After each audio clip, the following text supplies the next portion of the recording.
including food winning, you know, those earrings with the Ravens player numbers on them. They've got them at First Down. What about for kids, infants even? They've got purple and orange gear for you. Go check them out. If you're a Baltimore sports nut like us, you will love it. It's a must-see. First Down. Make them your first stop for Ravens nose gear. East Point now, 40282-4381. I'm Paul King from King Discount Liquors, and you're Nestor, the king of sports media. I'm here looking for the king of wine, Johnny Bobby's unavailable. Whether it's beer, wine, or liquor, King Discount Liquors has you fitted. From a party of 2 to 200, Johnny Bev is the man to see for any of your party needs. Cash your winning $5,000 ticket and receive 30 free tickets just for cashing in. Imports, craft beers, domestics, it's all here for you. You gotta come to Rosedale and see the king. 8226 Pulaski Highway in Rosedale. Find us on Facebook or go to kingliquors.com. He doesn't even have Facebook. Hoops fans, join Drew and Robert Kennedy every Friday at 7 a.m. right here on WNST.net for the Towson University Basketball Report, brought to you by the Great American Grill in the Hilton Gardens in Owings Mills.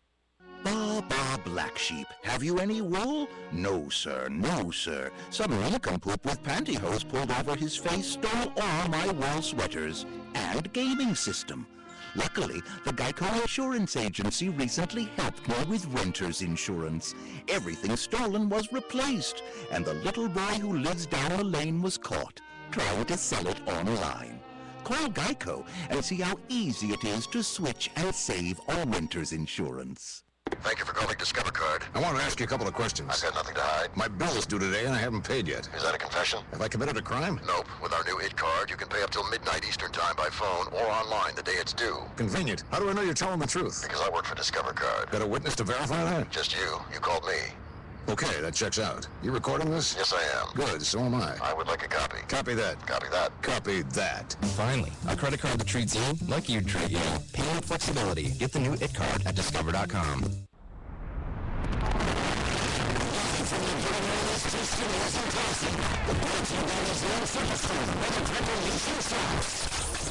We return for the MobTown Sports Beat with Thurl Nelson.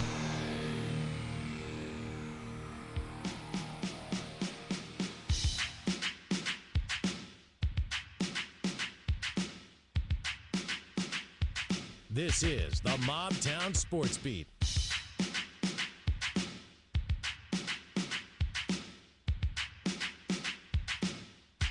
Here's Thurl Nelson.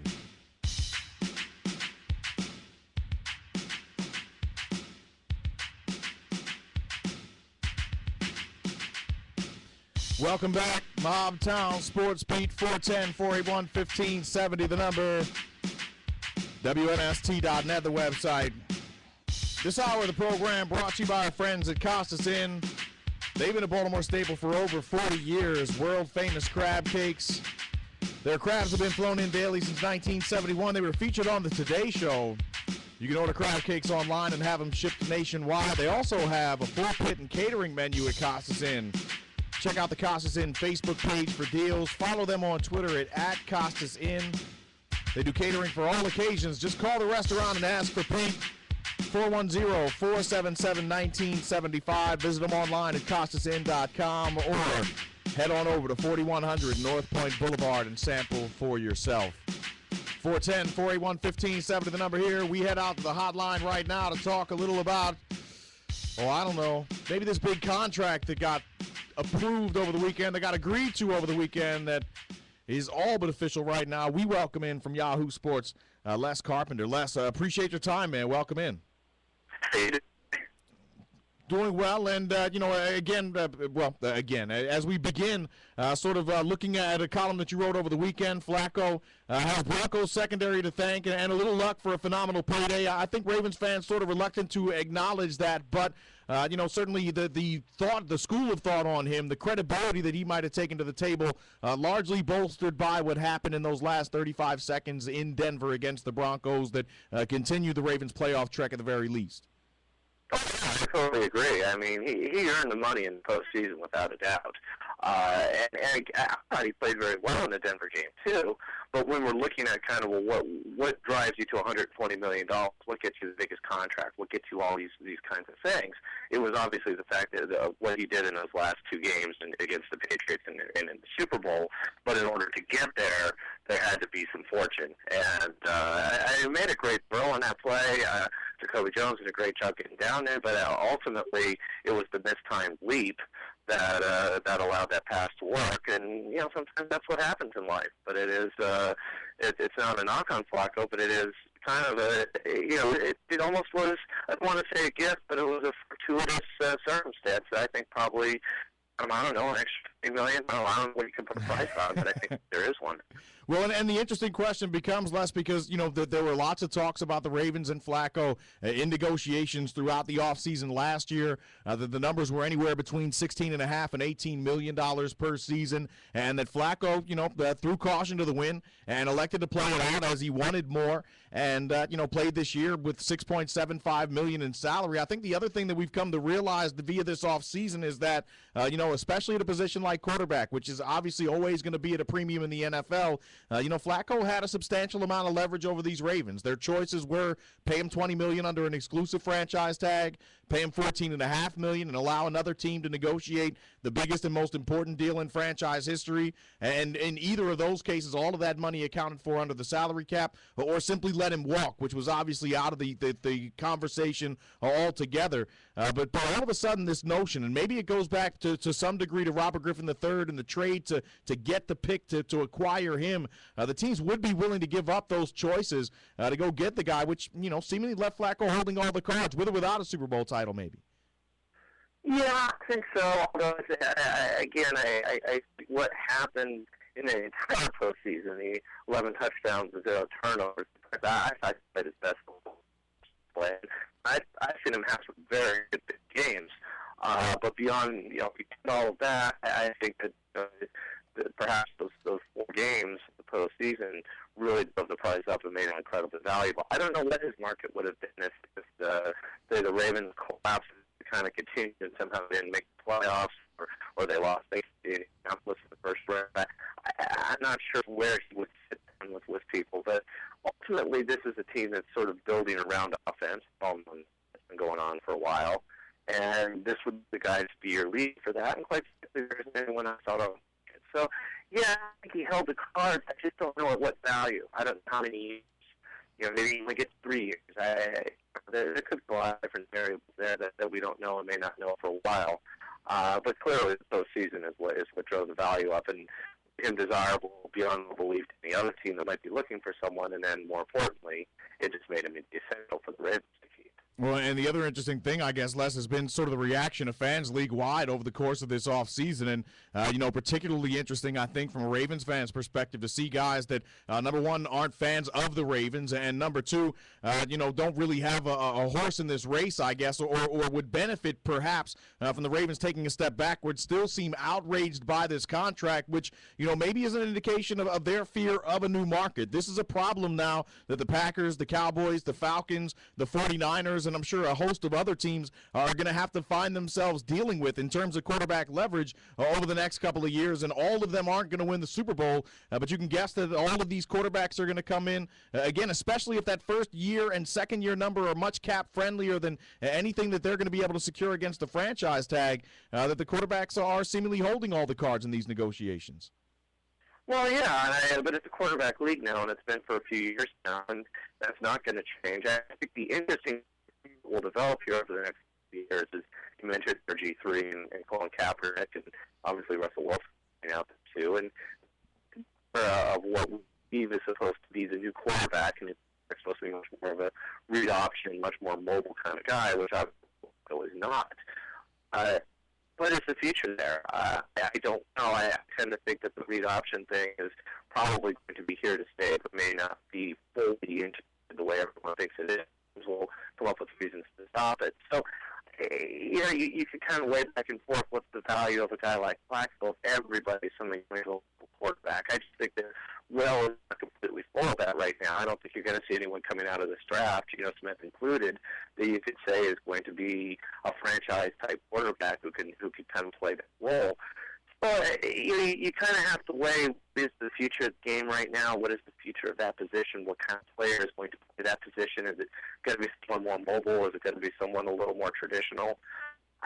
All that kind of factors in things. I think the Ravens gambling on the fact that and probably by circumstance are gambling on the fact that, well, a guy like Flacco is going to be relevant, and he is going to be able to be the leader of this team, and because that's now what he has to be. Beyond being the quarterback and beyond being sort of the offensive sort of leader of the team, he has to be the leader of the franchise. This is his team now. That's money. Captain will figure as he gets further down, and I think the gambling that's going to matter too. That the cap will grow, even though there's some indication it may not. So all those things kind of have to factor into it. Ultimately, I think that this was no choice they had to make. Probably it's a good one. It'll at least ease the transition. I think that's where they have to go with this right now. Talking with Les Carpenter, joining us from Yahoo Sports, and talking a little bit about the Flacco contract and the new market, if we're going to call it that. And Les, as we talk about, the Ravens and 49ers in particular sort of made for an interesting Super Bowl pairing, because one of the benefits or one of the advantages that they seemed to wield against the competition throughout this playoff run was that each had changed the way that they did business substantially right before the playoffs began. For the Ravens, it was, changing out personnel on the offensive line. For the 49ers, it was turning Colin Kaepernick, despite the fact that we sort of look at him as a read option quarterback. I believe the number was 26 snaps that he, actually ran read option during the regular season, and then increased that substantially during the playoffs. So teams had limited amounts of film to work on with both squads. And I say that to sort of set up this question, which is, in the lead up to the Bronco game, we heard so many ways that the Broncos were set to dominate these Ravens. And when we really investigated or tried to find places where the Broncos might have concerns, the secondary was never spoken of as one, and maybe because they were able to hold off Elvis Dumervil and Von Miller a little bit better than others had up to that point, certainly a lot better than the Ravens did in a previous meeting between those two teams. Suddenly they were able to attack Champ Bailey in a way that I don't think we saw other teams do at any point during this year, which maybe made for the adjustment of Raheem Moore having to get outside the hash marks. Everything we heard about Denver's secondary was the safeties sort of made their living in the middle of the field, and suddenly in the biggest and most important game and in the crucial moments, we're asking these guys to change the way that they're doing business as well. To some degree, I guess the Ravens sort of created that luck. Well, taking each of those kind of probably in reverse order, I do think Raheem Moore was still in some kind of position to be able to make a play, and if he times that ball right, that game's over. That's very, very apt to play what you were talking about being able to hold off the Denver rush. I kind of forgotten in the whole thing. I know people Baltimore have, but I think nationally a lot of people getting caught up in Ray Lewis and getting caught up in Flacco's play, everything else. That line really played awfully well in the postseason. I think the adjustments in the postseason really, really worked out. I think that gave Flacco more time. And the thing about Flacco, we talk about his inconsistency, and it's certainly been there at times. I do think he's a good long quarterback, throwing long. And the Ravens do have good deep threats now. And I assume that that's only going to continue to get better as we sort of transition forward from being a defensive to offensive team. So I think all those things, no one really went after Champ Bailey, but I'm not sure the people during the year had time to go after Champ Bailey, which is something I think about what Baltimore was able to do in run blocking. In pass blocking. The other factor out there too is, there was an emotional factor from the Ravens. It really wasn't exactly the player that we're used to seeing a few years on the field, but his emotion, I think, stayed that defense. And that, again, kind of helped in an ebb and flow of the game. Those things all went together in making Flacco back. But ultimately, he took each play, and he made some really good decisions, and he didn't throw many bad passes. This is key. Even if you have one interception, say, Ray Moore is able to pick off that ball, that's a desperation situation. I don't exactly think that your percentage is incredibly high there. He made some really good high percentage decisions in the postseason. I think a lot of credit has to go to him for that. He is Les Carpenter, Yahoo Sports, yahoosports.com. Read his latest. Ravens quarterback Joe Flacco has Broncos secondary and a little luck to thank for phenomenal payday, and I guess we're still awaiting the specific details of that payday as well. Les, you becoming a Dancing with the Stars fan this offseason, or might we count that as a guilty pleasure already? I do like Joe Jacoby a lot, and so I hope he's successful. I have never watched the show, I got to be honest. I've written about guys who have been on it. I did a long piece with Jason Taylor, like when he was sort of the first guy to do it, and we talked about it, and I got into the concept, but I haven't seen it at all. However, I do think Jacoby Jones is gonna be fantastic. He's got the perfect personality for it, and I did a story on him the other day, and I talked to his mother, and his mother is fantastic, and it's a classic New Orleans family. I mean, they dance and celebrate everything. And, in fact, I did not know about him. I did not know the origins of his name. And I had no idea that his mother's sister, so I guess his aunt, named him after Joe Jacoby, the great Redskins linebacker. And his middle name is Rashad, so he's named after Ahmad Rashad as well. So it's kind of an odd pairing of names. Yeah. But if you wonder where Jacoby came from, that's where it is. Interesting. Football lineage for sure, and we might say destined to be that way, huh? I think so. He really seems like he's found a place, and it's kind of an interesting story given the fumble punt in the playoff game in Baltimore, ironically, when he was with Houston, sort of led to his ouster in Houston, and people there just hated him. His house begged, and apparently his jersey was burned, and a lot of different things happened down there in Houston. It probably made it just the point where he had to get out. But I thought, he just really had a great, especially second part of the year and postseason, and he just, at some point, guys just kind of clicked. And he talked a little. We were talking about just the idea of everything slowing down. And so now you get this guy coming in, it was time, and I think that's something really that the Ravens are going to have to kind of build around. I know you've only had him for another year on your contract, but they're going to have to try and do something there, because I do think he could be an important player for this. Well, and if anybody, again, we talk about debts of gratitude to the Denver secondary and Raheem Moore. The reputation of Jacoby Jones has turned around 180 degrees based on that catch and the one that followed in the Super Bowl. Well, I think opportunities for him in Baltimore, too. I mean, Houston, he kind of was always going to be tucked down in that third role. He probably was going to be very hard to break out of that. I think there probably could have been a future for him there if not for the I don't even want to call it a fumble punt, but a missed play on that punt when he kind of gambled on picking it up in the 20, and of course that was disastrous. But he probably was never going to fully be who he could be in Houston. He probably needed, and sometimes it happens for guys. And it was a team that needed him, and again, it's a team that likes to throw the ball deep, and I think those two things probably work out well for him. He is Les Carpenter, Yahoo Sports, Yahoo Sports, or Yahoo.com as well. Follow him on Twitter at Les Carpenter. Les, appreciate it as always, man. I enjoyed it. Thank you. You got it. There goes Les Carpenter joining us from Yahoo Sports. Again, his latest is in line with what a lot of folks have said. Ravens quarterback Joe Flacco has Broncos secondary and a little luck to thank for a phenomenal payday. One thing that's really interesting, I guess, we talk about Flacco as a guy who has quietly sort of played with, that chip on his shoulder. We talk about, sort of the mentality that served this Ravens team so well throughout these runs now, and that the us against the world thing that they've built a lot of, I don't want to say confidence on, but they've gone out of their way to sort of prove their impact or their effect or their effectiveness one way or the other. And, now as Flacco finds himself in a position where he should be or could reasonably be the toast of the football world. I mean, coming off of, maybe the greatest postseason by any quarterback ever, certainly a top 3 performance at the very least.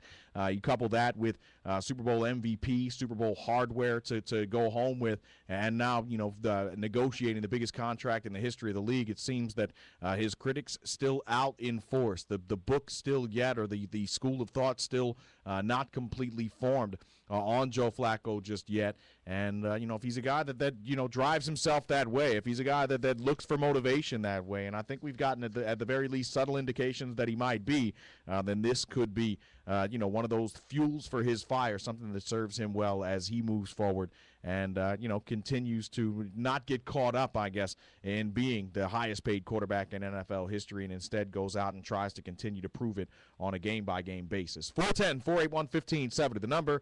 MobTown Sports Beat back after this. We've got open lines for you. Ryan Mink scheduled to join us at 1:40 as well. And till then, we never stop talking. WNST.net. We never stop talking Baltimore sports. $10. It doesn't get you much anymore.